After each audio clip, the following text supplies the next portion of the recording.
بسم اللہ الرحمن الرحیم فلما رجعوا إلى أبيهم قالوا يا أبانا منع منا الكيل فأرسل معنا أخانا نقتل وإنا له لحافظون۔ غرض جب لوٹ کر اپنے باپ حضرت یعقوب علیہ السلام کے پاس پہنچی، کہنے لگے اے ابا جان، ہماری بڑی خاطر ہوئی اور غلہ بھی ملا، مگر بنیامین کا حصہ نہیں ملا، بلکہ آئندہ کے لیے اگر ہم بنیامین کو اپنے ساتھ لے کر جائیں گے تو ہمیں غلہ ملے گا، ورنہ غلے کی بندش کر دی گی۔ تو اس صورت میں ضروری ہے کہ آپ ہمارے بھائی بنیامین کو ہمارے ساتھ بھیج دیجیے، تاکہ دوبارہ غلہ لانے سے جو امر مانع وہ مرتفع ہو جائے اور پھر ہم غلہ لا سکیں۔ اور اگر ان کے بھیجنے سے آپ کو کوئی اندیشہ ہی مانع ہے تو اس کے متعلق یہ عرض ہے کہ ہم ان کی پوری حفاظت رکھیں گے۔ یعقوب علیہ السلام نے فرمایا کہ بس رہنے دو، میں اس کے بارے میں بھی تمہارا ویسا ہی اعتبار کرتا ہوں جیسا اس سے پہلے اس کے بھائی یوسف کے بارے میں تمہارا اعتبار کر چکا ہوں۔ یعنی دل تو میرا گواہی دیتا نہیں، مگر تم کہتے ہو کہ اگر اسے لے کر جاؤ گے تو آئندہ غلہ ملے گا، اگر نہ لے کے جاؤ گے تو غلہ نہ ملے گا، اور عادتاً زندگی کا مدار ہی اس پر ہے اور جان بچانا فرض ہے، سو خیر اگر لے ہی جاؤ گے تو پھر اللہ کے سپرد،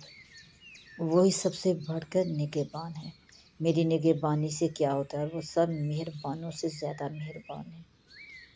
میری محبت اور شفقت سے کیا ہوتا ہے۔ اور اس گفتگو کے بعد جب انہوں نے اپنا اسباب کھولا تو اس میں ان کی جمع پونجی بھی ملی، انہی کو واپس کر دی گئی۔ کہنے لگے کہ ابا جان لیجیے، اور ہم کو کیا چاہیے، یہ ہماری جمع پونجی بھی تو ہم کو لوٹا دی گئی۔ ایسا کریم بادشاہ ہے، اور اس سے زیادہ کس عنایت کا انتظار کریں۔ یہ عنایت بس ہے اسی کا ہے کہ ایسے کریم بادشاہ کے پاس پھر جائیں، اور وہ موقوف ہے بھائی کے ساتھ لے جانے پر، اس لیے اجازت ہی دے دیجیے۔ ان کو ساتھ لے جائیں گے اور اپنے گھر والوں کے لیے اور غلہ لائیں گے، اور اپنے بھائی کی خوب حفاظت رکھیں گے، اور ایک اون کا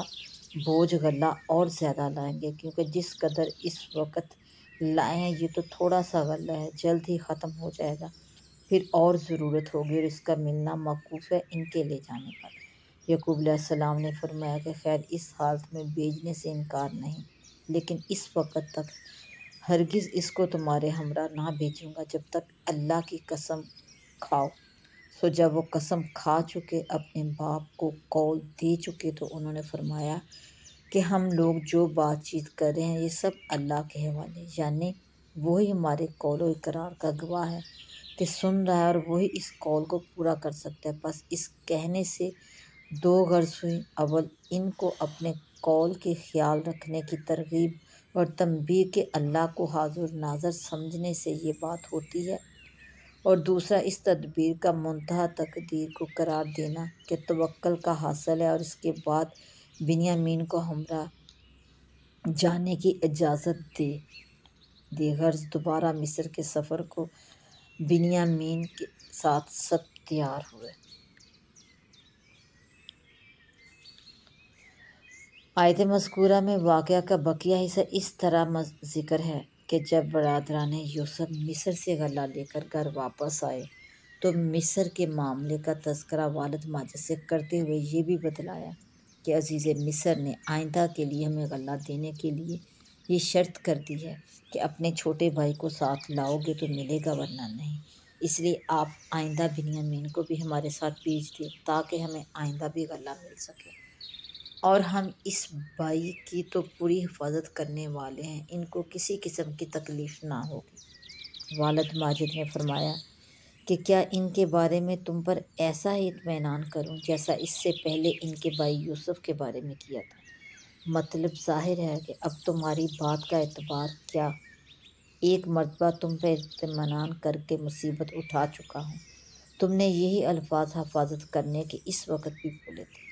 یہ تو ان کی بات کا جواب تھا، مگر پھر خاندان کی ضرورت کے پیش نظر پیغمبرانہ توکل اور اس حقیقت کو اصل قرار دیا کہ کوئی نفع نقصان کسی بندہ کے ہاتھ میں نہیں جب تک اللہ تعالیٰ ہی کی معیشت اور ارادہ نہ ہو، اور جب ان کا ارادہ ہو جائے تو پھر اس کو کوئی ٹال نہیں سکتا۔ اس لیے مخلوق پر بھروسہ بھی غلط ہے اور ان کی شکایات پر معاملہ کا مدار رکھنا بھی نامناسب ہے۔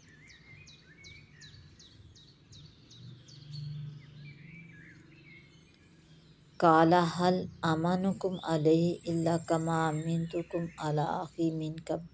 فاللہ خیر حافظا وہو ارحم الراحمین۔ اس لیے فرمایا فاللہ خیر حافظا، یعنی تمہاری حفاظت کا نتیجہ پہلے دیکھ چکا ہوں، تو اب میں اللہ تعالیٰ ہی کی حفاظت پر بھروسہ کرتا ہوں۔ وہو ارحم الراحمین، وہ سب سے زیادہ رحمت کرنے والا ہے۔ اسی سے امید ہے کہ وہ میری ضعیفی اور موجودہ غم و اندوہ پر نظر فرما کر مجھ پر دوہرے صدمے نہ ڈالے گا۔ خلاصہ یہ ہے کہ یعقوب علیہ السلام نے ظاہری حالات اور اپنی اولاد کے عہد و پیمان پر بھروسہ نہ کیا، مگر اللہ تعالیٰ کے بھروسہ پر چھوٹے بیٹے کو بھی ساتھ بھیجنے کے لیے تیار ہو گئے۔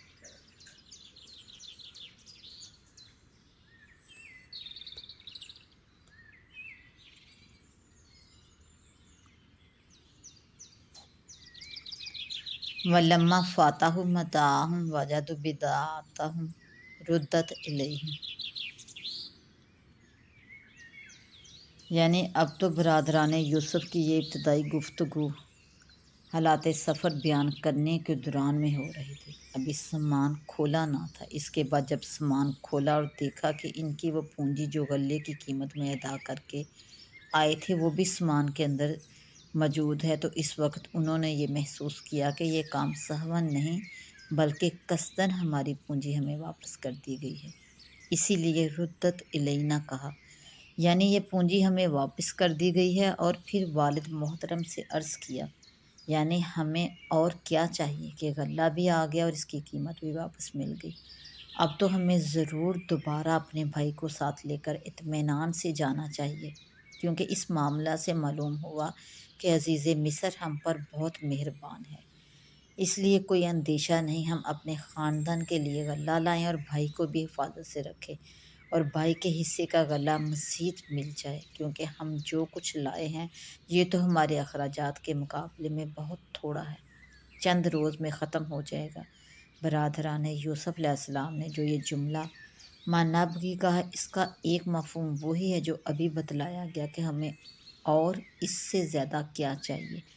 اور اس جملے میں حرف ما کو نفی کے معنی میں لیا جائے تو یہ مفہوم بھی ہو سکتا ہے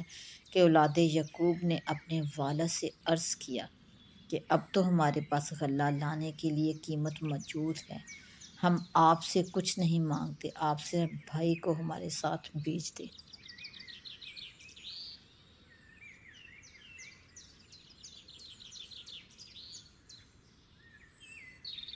قال لن ارسلہ معکم حتی تؤتون موثقا من اللہ،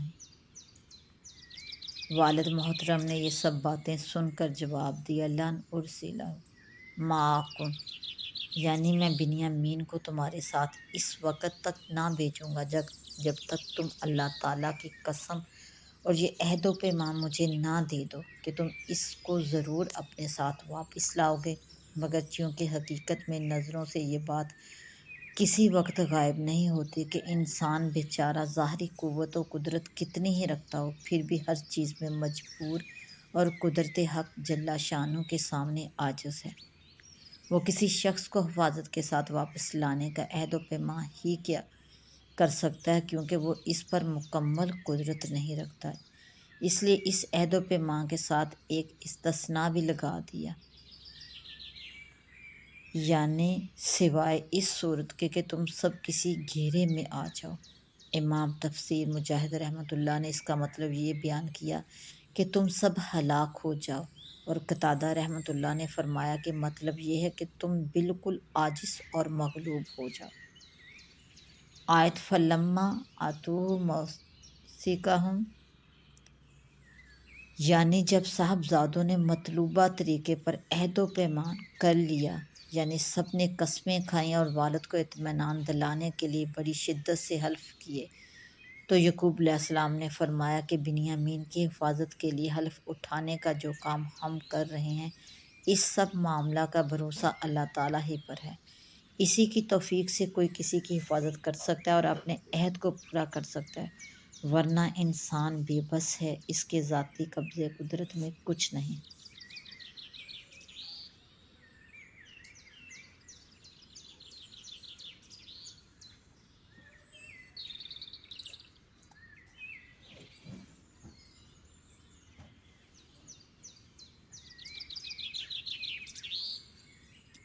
وَقَالَ يَا بُنَيَّ لَا تَدْخُلْ مِنْ بَابٍ وَاحِدٍ وَادْخُلْ مِنْ أَبْوَابٍ مُتَفَرِّقَةٍ۔ اور چلتے وقت یعقوب علیہ السلام نے ان سے فرمایا کہ میرے بیٹو، جب مصر میں پہنچو تو سب کے سب ایک ہی دروازے سے مت جانا، بلکہ علیحدہ علیحدہ دروازوں سے جانا، اور یہ محض ایک تدبیر ظاہری ہے، بعض مکروہات مثل نظر بد سے بچنے کی، باقی اللہ کے حکم کو تم پر سے میں ٹال نہیں سکتا، حکم تو بس اللہ تعالیٰ ہی کا چلتا ہے۔ باوجود اس تدبیر ظاہری کے دل سے اسی پر بھروسہ رکھتا ہوں، اور اسی پر بھروسہ رکھنے والوں کو بھروسہ رکھنا چاہیے، یعنی تم بھی اسی پر بھروسہ رکھنا، تدبیر پر نظر مت کرنا، بس سب رخصت ہو کر چلے، اور جب مصر پہنچ کر جس طرح ان کے باپ نے کہا تھا اسی طرح شہر کے اندر داخل ہوئے تو باپ کا ارمان پورا ہو گیا۔ باقی ان کے باپ کو ان سے یہ تدبیر بتلا کر اللہ کا حکم ٹالنا مقصود نہ تھا، تاکہ ان پر کسی قسم کا اعتراض یا اس تدبیر کے نافع ہونے سے ان پر شبہ لازم آئے، چنانچہ خود انہوں نے ہی فرما دیا تھا وَمَا أُغْنِي عَنْكُمْ۔ لیکن یعقوب علیہ السلام کے جی میں درجہ تدبیر میں ایک ارمان آیا تھا جس کو انہوں نے ظاہر کر دیا، اور وہ بلا شبہ بڑے عالم تھے، اسی وجہ سے ہم نے ان کو علم دیا تھا، اور وہ علم کے خلاف تدبیر کو اعتقاد موثر حقیقی کب سمجھ سکتے تھے؟ صرف ان کے اس قول کی وجہ ہی سے عملاً ایک تدبیر کا ارتکاب تھا جو کہ مشروع اور محمود ہے، لیکن اکثر لوگ اس کا علم نہیں رکھتے۔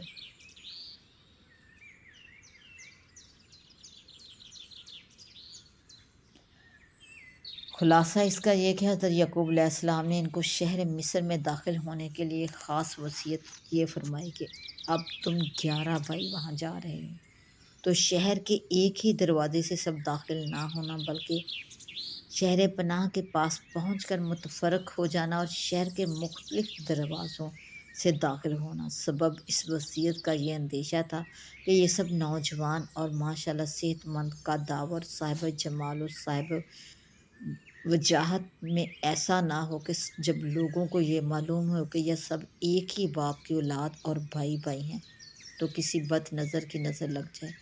جس سے ان کو کوئی تکلیف پہنچے، یا اجتماعی طور سے داخل ہونے کی وجہ سے کچھ لوگ حسد کرنے لگے اور تکلیف پہنچائیں۔ حضرت یعقوب نے ان کو یہ وصیت پہلی مرتبہ نہیں کی، اس دوسرے سفر کے موقع پر فرمائی۔ اس کی وجہ غالباً یہ ہے کہ پہلی مرتبہ تو یہ لوگ مصر میں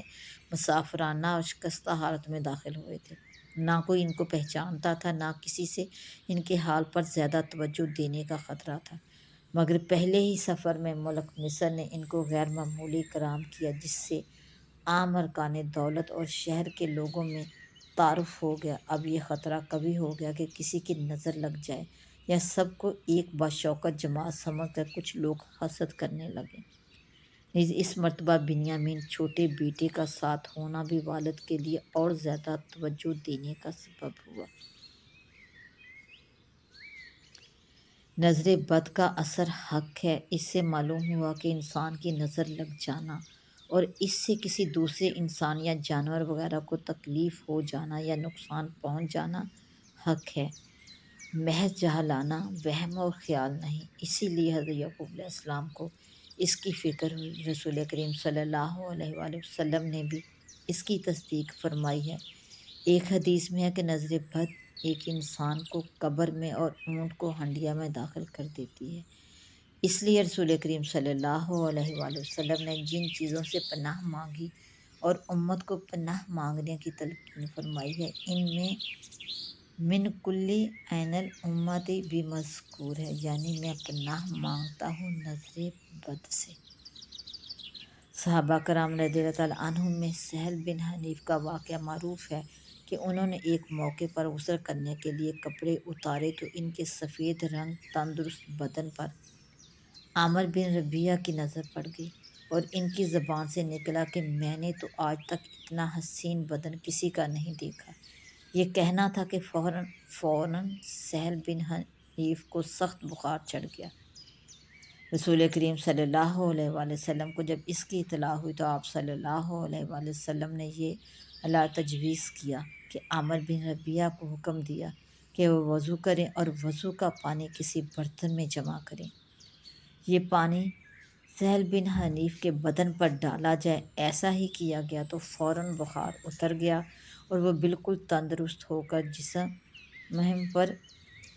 مہم پر رسول کریم صلی اللہ علیہ وآلہ وسلم کے ساتھ جا رہے تھے اسی پر روانہ ہو گئے۔ اس واقعے میں آپ صلی اللہ علیہ وآلہ وسلم نے عامر بن ربیعہ کو بھی یہ تنبیہ فرمائی کہ علام نظر لگ جانا حق ہے، کوئی شخص اپنے بھائی کو کیوں قتل کرتا ہے؟ تم نے ایسا کیوں نہ کیا کہ جب ان کا بدن تمہیں خوب نظر آیا تو برکت کی دعا کر لیتے؟ نظر کا اثر ہو جانا حق ہے۔ اس حدیث سے یہ بھی معلوم ہوا کہ جب کسی شخص کو کسی دوسرے کی جان و مال میں کوئی اچھی بات تعجب انگیز نظر آئے تو اس کو چاہیے کہ اس کے لیے یہ دعا کرے کہ اللہ تعالیٰ اس میں برکت عطا فرما دے۔ بعض روایات میں ہے کہ ماشاء اللہ لا قوت الا باللہ کہے، اس سے بھی نظر بد کا اثر جاتا رہتا ہے۔ اور یہ بھی معلوم ہوا کہ کسی کی نظر بد کسی کو لگ جائے تو نظر لگانے والے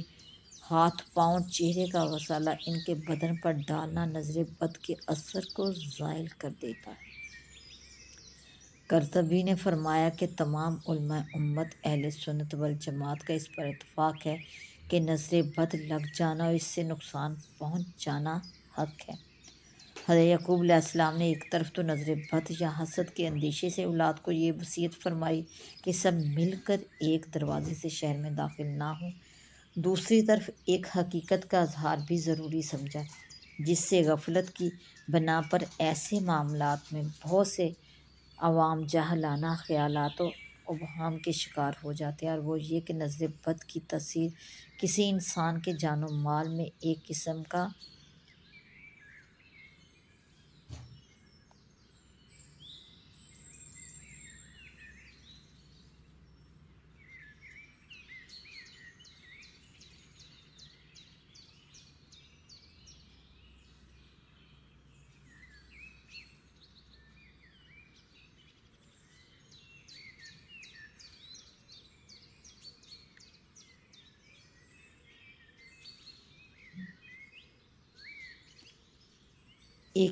کا زہر ہے، اور وہ ایسا ہی ہے جیسے مضر دوا یا غذا انسان کو بیمار کر دیتی ہے۔ گرمی سردی کی شدت سے امراض پیدا ہو جاتے ہیں، اسی طرح نظر بد سے بھی کئی قسم کے امراض پیدا ہو جاتے ہیں۔ تصرفات بھی انہی اسباب عادیہ میں ہے۔ نظر یا خیال کی قوت سے اس کے اثار ظاہر ہو جاتے ہیں، ان میں خود کوئی تاثیر حقیقی نہیں ہوتی بلکہ سب اسباب عالم حق جل شانہ کی قدرت کاملہ اور مشیت ارادہ کے تابع ہیں۔